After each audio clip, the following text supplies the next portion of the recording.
Buenas tardes, compañeros, profesor. Mi nombre es David Ricardo Belandia Gómez, soy del grado 10.2 y hoy vengo a presentarles mi exposición acerca de los dos temas de filosofía clásica y filosofía medieval. En esta exposición se va a hablar, se va a dar a conocer estos dos temas, ¿sí? Para tener bien claro qué son. Como por ejemplo va a ser la definición, diferencias, relaciones, en que se parecen y aportes al pensamiento político. Comencemos. La filosofía clásica es un periodo de la filosofía que pertenece a la filosofía romana. Este pensamiento surge a principios del siglo VI a.C. y termina por la invasión de Macedonia por los romanos en el año 149 a.C. Este pensamiento filosófico, periodo filosófico, da mucho a conocer, ¿sí? Porque es muy reconocido. Eh, También tiene características que lo hacen ser reconocido. Como por ejemplo, hay personas que dan a conocer sus pensamientos, ¿sí?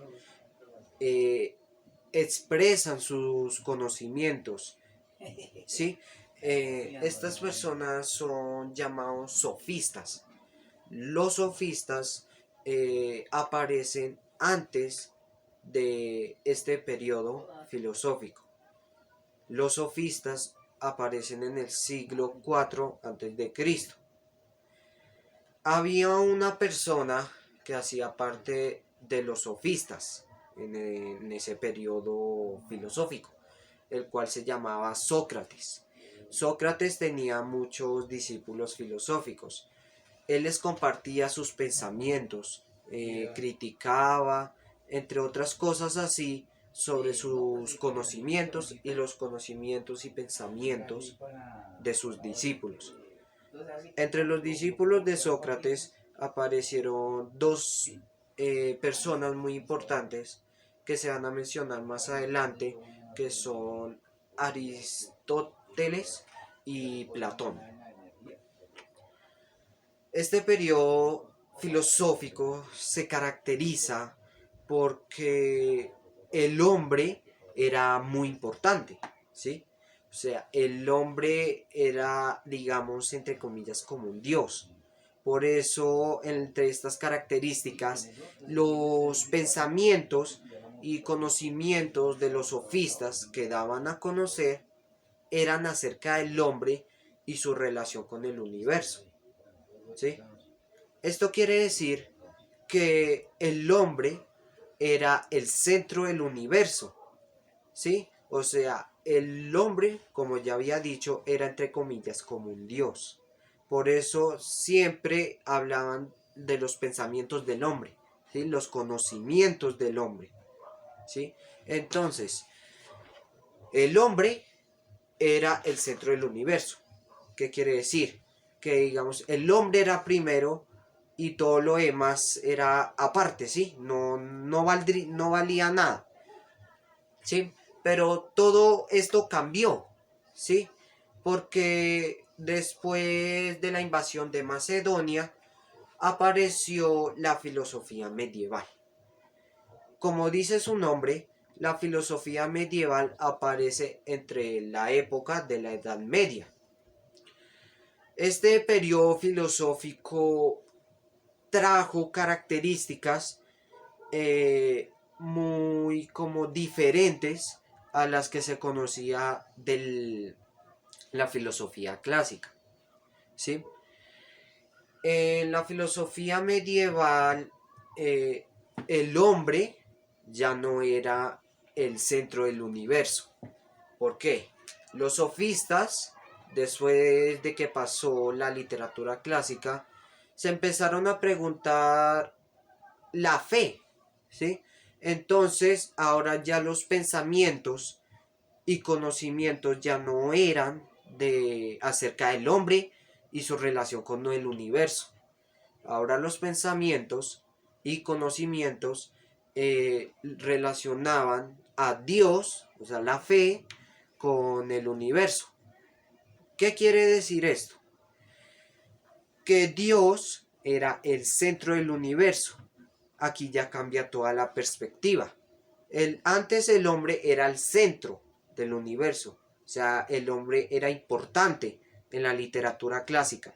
Pero ya en la medieval, Dios ya era importante. O sea, Dios ya era el centro del universo y ya lo demás ya era aparte. O sea, no valía nada. Las diferencias que hay entre estos dos periodos filosóficos tienen como cosas diferentes, ¿sí? Porque como había mencionado, en la clásica el hombre es el centro del universo y en la medieval Dios es el centro del universo. Entonces estos dos periodos tienen muchas diferencias, ¿sí? Es que en la clásica se basaba en el pensar y en el conocimiento. En cambio, en la medieval se basaba en el pensar y en la fe. Como ya había explicado antes, eh, el hombre es el centro de todo. Y en la medieval, Dios es el centro. ¿Sí? ¿Qué quiere decir? En la clásica, el pensar y el conocimiento. Los sofistas tenían pensamientos acerca del hombre, conocimientos acerca del hombre, ¿sí? Por ejemplo, ¿cómo era el hombre? ¿Qué hacía el hombre? Por eso en ese periodo se empezaron a interesar mucho el hombre, ¿sí? Que por eso el hombre se convirtió en el centro del universo, porque los pensamientos y conocimientos eran acerca del hombre. Pero ya en la medieval ya era el pensar y en la fe. ¿Qué quiere decir? Al igual que en la clásica tenían pensamientos, claro, pero los pensamientos ya no eran acerca del hombre, sino el pensamiento ya se acercaba más a la fe. O sea, los pensamientos y conocimientos, como dice ahí, pensar y fe, ya eran acerca de Dios. Por eso en la literatura medieval el hombre ya dejó de ser interesante para los filósofos, ¿sí? Y por eso, cuando dice pensar y fe, quiere decir que los pensamientos es en la fe, ¿sí? Y de esta manera se introducía la religión en el pensamiento. Estos dos periodos filosóficos tienen mucho de qué hablar, ¿sí? Como ya había dicho antes, las diferencias tienen sus parecidos, pero digamos no tiene tanto como son de diferencias. O sea, en estos dos periodos hay más diferencias que parecidos. Pero voy a mencionar algunos parecidos entre estos dos periodos que surgieron y voy a mencionar también varios aspectos parecidos, los cuales son la mitología y la ética, el paso de los mitos al logos, ética socrática, que esto significa que la ética socrática, como dice su nombre, socrática, era la ética de Sócrates, que era en la literatura clásica. Pero ya en la medieval, ya la ética cambia y ahora es de Platón. ¿Listo? En los aportes, estos dos periodos aportaron mucho, pero más que todo aportaron a la filosofía política. La filosofía política es la rama de la filosofía. ¿Qué quiere decir?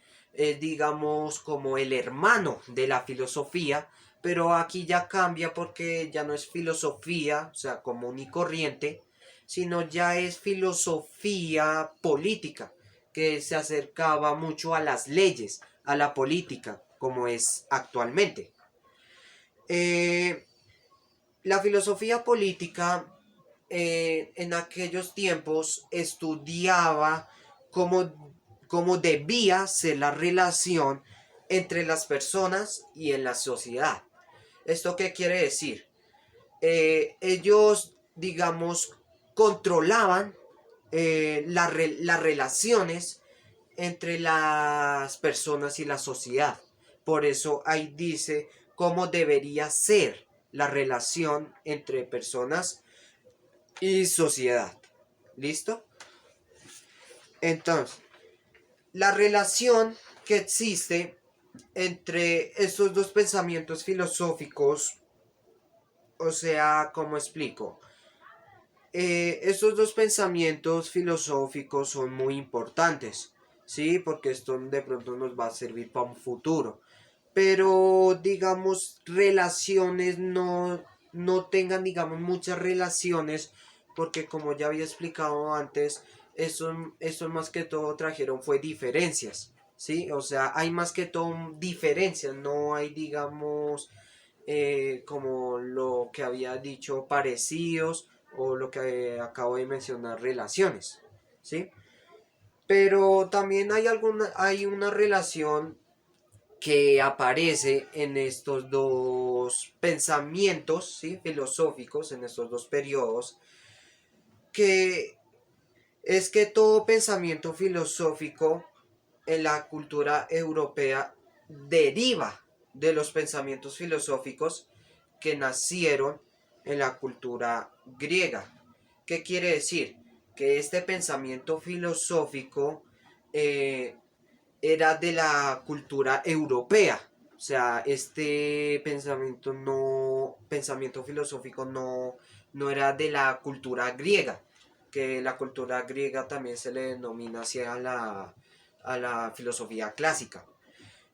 O sea, todo pensamiento filosófico empezó como a surgir en la cultura Europa medieval. Y por eso es que, digamos, deriva de los pensamientos filosóficos que nacieron en la cultura griega. O sea, digamos, estos pensamientos de la Europa medieval, digamos, toma como referencia los pensamientos filosóficos de la cultura griega. ¿Sí? Eh, Ahora vamos a hablar como la importancia de la filosofía política al pensamiento político, ¿sí? En la filosofía política, pues hubo aportes, ¿sí? Que le sirvieron al pensamiento político. Eh, el, el personaje que más aportó a la filosofía política, o sea, que explicaba, ¿sí? Que daba a conocer estos pensamientos, fue Platón. ¿Sí? Platón concentra, o se concentra en la república, o sea, eh, él, se, él se concentraba, digamos, como en el gobierno, ¿sí? O sea, esto fue lo más extenso de sus diálogos, o sea, la república, ¿sí? Eh, Platón hablaba mucho sobre la filosofía política. ¿Por qué? Porque él decía que los filósofos podían gobernar bien el mundo. ¿Sí? ¿Qué quería decir esto, Platón? Que como los filósofos tenían conocimientos, tenían sus pensamientos, Platón decía que por tener conocimientos y pensamientos, o sea, por conocer tanto al mundo, podían gobernarlo bien, ¿sí? Pero lo que decía Platón y eso fracasó, porque él intentó hacer esto, explicar, o sea, él intentó que los filósofos fueran gobernadores, pero todo esto fracasó. Hablemos de Aristóteles. Aristóteles sí fue un gran creador de la lógica como arte de pensar y todo el conocimiento científico. ¿Qué quiere decir? Que Aristóteles fue el creador de la lógica, ¿sí? O sea, él se concentraba mucho en la lógica y en el conocimiento científico. Por eso yo había dicho anteriormente en el pensar y en el conocimiento, ¿sí? Esto también tiene que ver. Aristóteles no aportó mucho a la filosofía política, porque él sistematizaba los conocimientos, ¿sí? Él no se interesaba tanto en la política como lo era de Platón. Él se concentraba más que todo en sus pensamientos, digamos, en sus creencias, ¿sí? Y por eso Platón se alejó de Aristóteles. ¿Por qué? Porque cuando apareció la literatura medieval, aquí en este periodo filosófico ya se concentraban en la fe, pero había un problema. Aristóteles era ateo. Entonces al ser ateo, Aristóteles no le gustó como las ideas de pensamiento en la fe. Por eso Platón se pensó a interesar en los pensamientos de la fe y por ende él se empezó a alejar de Aristóteles y por eso Platón creó sus propios conocimientos y pensamientos. ¿Listo? Bueno, espero que te haya gustado. Muchas gracias por toda su atención. Muchas gracias.